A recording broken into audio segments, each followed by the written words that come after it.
Jadi teman-teman semua, saya memang terbiasa bekerja untuk menyelesaikan masalah, bukan untuk mengumbar masalah. Betul?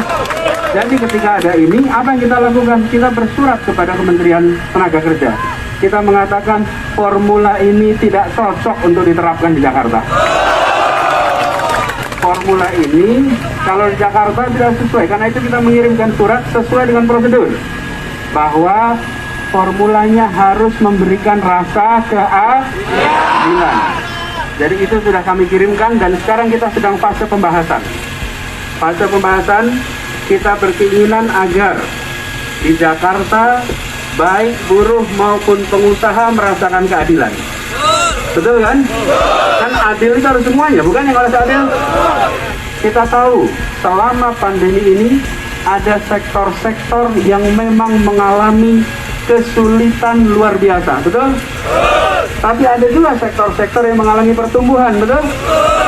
Nih, yang bikin masker, tumbuh tidak?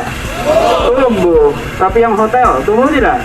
Tidak. Jadi ada situasi di mana sebagian merasakan pertumbuhan, sebagian merasakan pengurangan, betul ya? Nah, karena itulah kita tahun lalu mengambil kebijakan. Ada yang memang dipuncakkan naik, ada yang memang tetap, karena mengikuti situasi tiap sektor yang berbeda. Jadi teman-teman sekalian, kami memahami dan saat ini kami sedang sama-sama memperjuangkan agar UMP di Jakarta naik lebih tinggi daripada yang formula yang ada sekarang. Oke? Dan itu sudah kita kirimkan karena kita harus bekerja mengikuti prosedur, betul tidak? Karena itu saya minta teman-teman semua sampaikan ini juga dengan tertib. Saya terima kasih bahwa teman-teman datang ke sini dengan tertib dan ini menjadi contoh bahwa memperjuangkan kebenaran dilakukan dengan cara yang benar, dilakukan dengan cara yang baik, dan biarkan buruh jadi contoh buat semuanya. Jadi teman-teman, Mas Winarso dan seluruh teman-teman KSPI, saya ingin sampaikan terima kasih.